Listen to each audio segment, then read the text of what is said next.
Hey everybody, how are you? Jim Prusak here, licensed physical therapist from the Pain PT. And we're going to just jump in today. I've been posting a few success stories, and I'm going to be posting another one soon, and hopefully more to come. A lot of times I lose track of people, and I work with them for a while and they move on. And so I'm trying to get back to some people and see how they're doing, if they're willing to come on to share their success story. And if any of you out there have been using this approach, following the work of myself or some other people with the mind body approach and have had success, feel like you've recovered to a good extent and want to share your story, just reach out to me separately. And I'm happy to talk to you about it and maybe share your story, because these success stories really do help a ton of people. It's one of the things I hear over and over again from people I'm working with and starting with, that the success stories give them hope, give them motivation to continue on this path or start on the mind body path. So again, if you have something you want to share your story, reach out. The best way to reach me, by the way, is through my email at jim@thepainpt.com. Jim@thepainpt.com.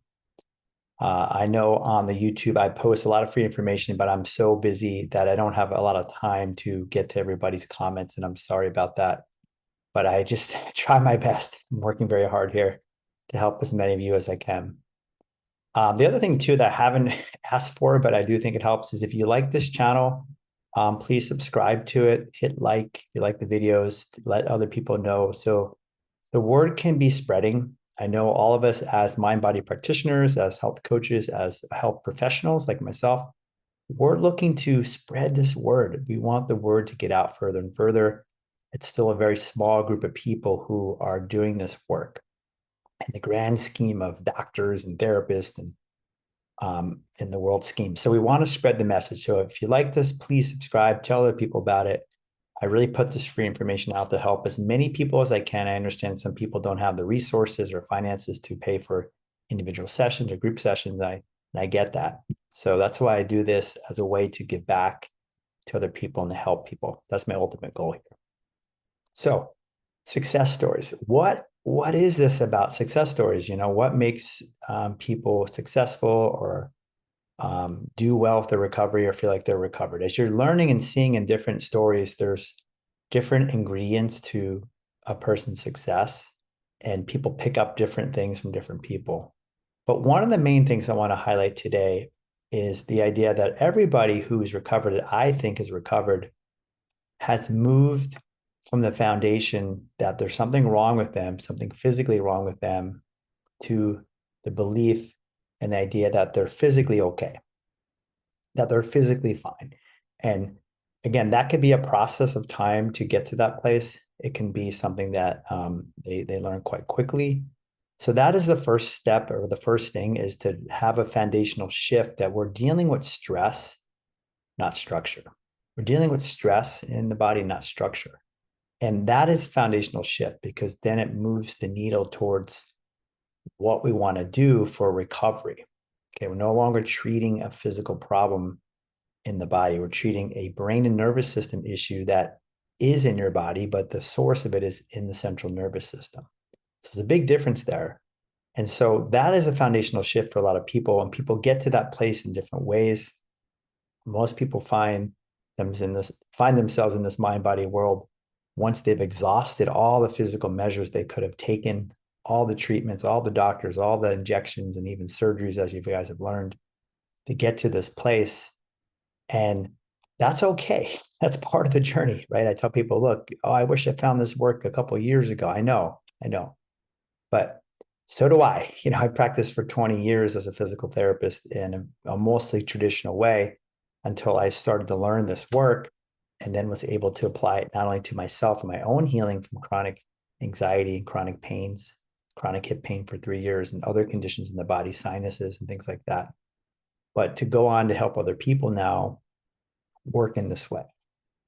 So having a success story, or getting to this place of success, most people, as you're seeing the people I work with, these are not the book cures, right? I don't see these people, the people with the book cures, the people with the quick recoveries, the people who have the light bulb moment, the big shift. I don't see these people because I'm working with people who are struggling, who have more entrenched symptoms or longer lasting symptoms, or a lot of background of trauma and histories like that, stress, anxiety, depression.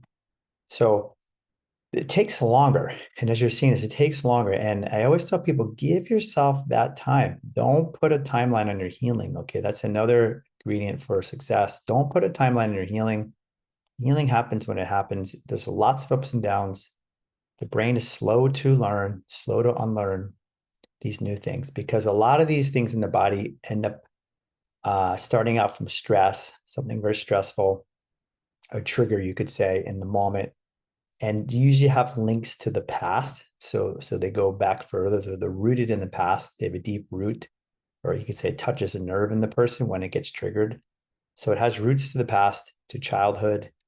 Um, and then a lot of people, what happens is they go down the road of treatments, right? And inadvertently, they don't know yet or understand this mind-body connection or how the brain and nervous system work in relation to causing symptoms. That stress itself can cause, the same exact symptoms as a structural problem.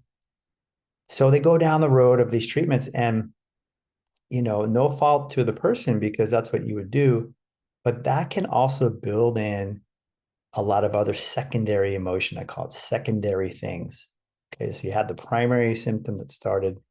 A lot of times it started from stress itself, and then it got compounded with more stress on the back end, which is things like anxiety and worry and hopelessness and despair and frustration. And seeing all these people who say, I can fix you, I'm going to make you better, and getting your hope up, and then only to be dashed again. And then that compounds it, right?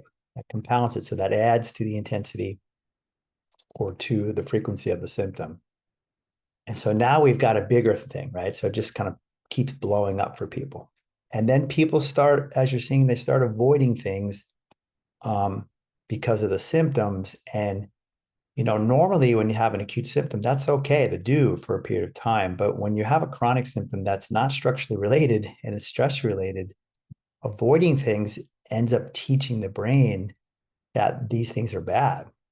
Okay, that whatever it is you are avoiding is not good, it's bad. And that gets linked to symptoms as well. So you develop what's called conditioning, predictive coding, association, and you also develop what's called central sensitization. It's a hallmark of most chronic pain or chronic symptoms in the body. And again, central sensitization is something I test for when I do my initial examination through a standardized test, and I'm getting their history. That simply is a magnification. That's simply sensitization is when you have an overreaction of symptoms in your body to normal things, to little things, to things that wouldn't normally cause anybody problems. So very reactive, very sensitive system. Now, a lot of people are already highly sensitive people to begin with. And then when you get these conditions, it makes your system even more sensitive. Okay. But we have to understand that sensitization is just magnification. So it's, for example, it would be like the pain, let's say in your body is possibly just like a 1 or a 2, but because of the sensitization, it's felt as being an 8 or a 9. It's felt as being very intense, very strong, easily triggered by things. That's called central sensitization. That's something we need to overcome as well. And people do. So for your success, we need to look at all these things. And we forgot one big category that I'm going to mention is the emotions. Okay. So we need to also move towards the emotions because emotions, which is stress, is another thing that contributes to causes and predicts pain or symptoms in the body. And we see that I see this every day from the initial history. I see this in the personality traits of people who hold in their emotions. They tend to repress and suppress emotions. And that has to go somewhere. So it goes into the body and comes out symptomatically. And a lot of times what we're dealing with in the body are emotional symptoms that are very physical, right? That are physical symptoms, the same as a normal back pain, a normal stomach ache, a normal headache that could be caused by a pinched nerve or something like that, but it's not. It's caused by the brain and possibly by your emotions being bottled up or not being handled in a good way.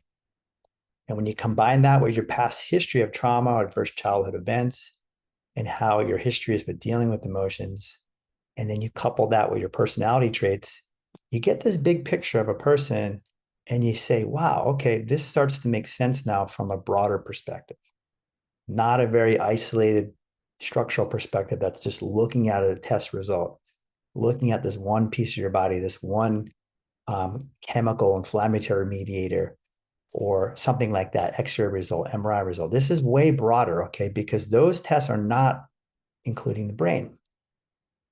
They're not including the brain. We don't do brain scans, number one. And most doctors aren't testing for emotions. They're not looking at your stress history.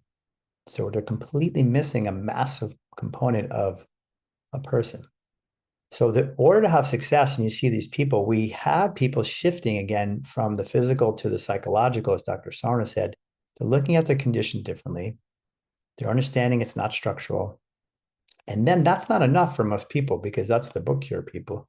They have to move forward living and operating in this new way, which includes a lot of components, right? We've got to break down things such as catastrophizing and hypervigilance and that secondary anxiety and fear I talked about, all these secondary emotions around the symptoms.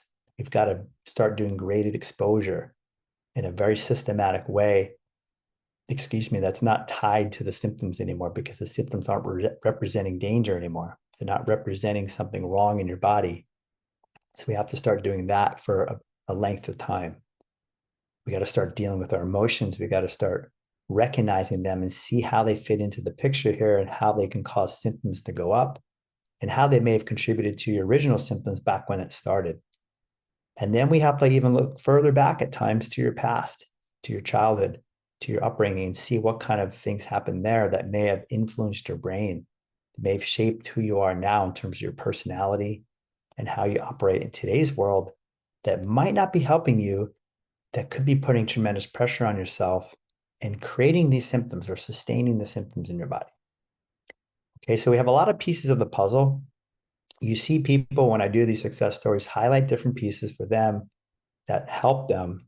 But I want to come back to the central foundation that all people I've worked with and have recovered, they've moved the needle from looking at this and operating as if there's something wrong with them physically to treating it from a stress-related angle, okay? Which is a major shift for people, especially when we live in such a physical world and physical treatments. And the whole medical system is basically very much looking at that biological side and totally missing the psychosocial side of things, which, in my opinion now, after working for 25 plus years, is more important than the physical side, especially when it comes to chronic symptoms. Psychosocial factors are more predictive, more of an influence than these biological factors. Now, we see this in all conditions. We see lots of good studies that have come out, already been published, and new ones, that these things, these psychosocial factors, are predictive of pain or ongoing health complaints and symptoms. We've seen this in COVID, people who get long COVID. A study out of Harvard said that, hey, if the person is stressed, under distress, anxious, depressed, worried, at the time they got COVID, they're much more likely to develop long COVID. In the same way, a very fundamental study, one of the most pivotal studies, I think, around the brain was looking at chronic low back pain in people who ended up in chronic pain after 3 years. That in the study, a 3-year study, they took brain scans right at the beginning of the back pain. So right, it was in a subacute stage early on. And they monitored these people over 3 years, and they kept doing brain scans. And, the majority of people recovered, but usually it's like 20-25% that don't recover, end up with chronic pain. What they found in these people was that it was nothing to do with the back anymore. It had everything to do with the brain. And it was the brain at the time of the subacute back pain that was predictive of chronic pain. And they could look at the data and say, wow, this was seen in so many people that we could predict with a 90% success rate who was prone to getting chronic pain based on the brain. And again, what was it about? Stress, a stressed brain. Now, again, stress comes from the past, stress comes from the present, comes from our own thinking, the way we operate, our personality traits, how we deal with emotions, people, places, things. So, a very broad term is stress. Then we can break that down into these different components that we want to work on for healing: mental components, emotional components, behavioral components, physical components, how you deal with the symptoms. So I just want to give you all an overview here today of when you hear these success stories that I'm putting out there. They're people who have been working at this for a while, and I want to share more and more of them. And I'm going to reach out to some other people I work with and see who's there so I can interview them again, because that's so helpful to see people move to a different place. And I don't want any of you to give up or to throw this out after a month or 2 months or even 6 months, that you continue to move on and work with your brain and look at the areas that you're still struggling in. And that's, if you need help with that, that's the time to reach out to a practitioner, a health coach, or someone like myself, to see if we can identify what are the areas you're still reinforcing the pain in or reinforcing your symptoms, and what are the areas that you're still struggling in that you're not doing some of the things that we need to do to move this needle towards healing, to unlearn your pain, to work with your emotions, all these types of things, behaviors, and so forth.